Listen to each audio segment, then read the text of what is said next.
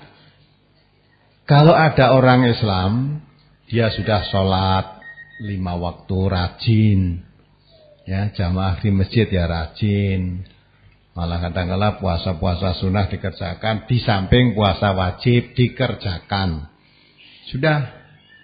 Tetapi dia tidak mau untuk tahlilan orang mati, untuk selamatan orang mitoni, untuk selamatan bedah bumi, untuk selamatan hari lahir, tidak mau ikut.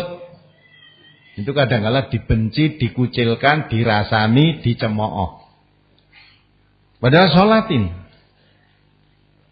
Tapi kalau ada orang Islam yang tidak, itu tadi hanya tidak mau itu ya. Walaupun orang Islam diajak selamatan mau, bedah bumi mau, tahlilan orang mati mau, tetapi dia tidak sholat, itu malah nggak apa-apa.